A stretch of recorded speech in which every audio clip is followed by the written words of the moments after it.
As we know, the most common expandable memory storage is the microSD card form factor, also known as the SD card since you have an adapter. And the question is, are you using the correctly optimized microSD for your use case? And by the way, you should watch our other video where we talk about this and also this, so that you can win our giveaway for more SD cards where we have it all here.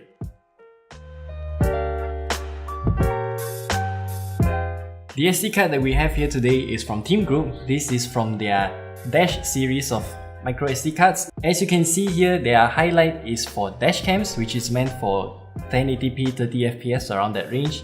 And at the back of the packaging here, it says that it has a write speed of up to 15 megabytes per second with read speeds of up to 80 megabytes per second. We actually opened one unit here to do our benchmarks. From what we can see here, this card is actually meant for general purpose usage. Why we say that is because of its much better random access times. So when it comes to random access times, what I mean is that when you want to open something like your image gallery in your phone, you have thousands of pictures and you want to load every single thumbnail of those pictures, that will actually take a lot of random 4K access times.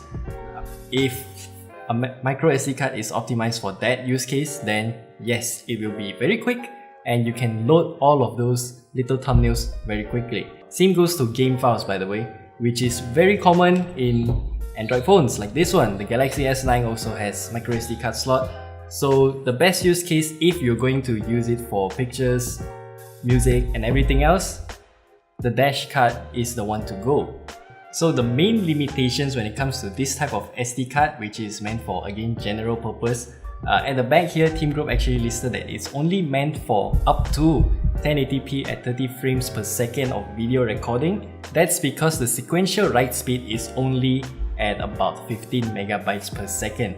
It is not the fastest, but through our benchmark we can get about 23, which is well above the 15 that is listed here, but then again it actually is still very borderline just enough for anything higher than 1080p 30 fps. And one thing special about this card is that TEAMGROUP claims that this card is temperature proof, shock proof, waterproof and X-ray proof. Now we can validate for sure that shock proof and waterproof is more or less there because we left it in the car for quite a long time, and in terms of shock proof, we drop our SD cards all the time and there's literally no issue about that. So that's our look at the TEAMGROUP Dash series of microSD cards. Again, this is meant for general purpose, good for your phone. Not really good for 4K video recording because of its limitation, but generally the random access time is very high, so you can load multiple small files at a very fast speed. And that's it for this video. Remember to check out our other videos to win these SD cards.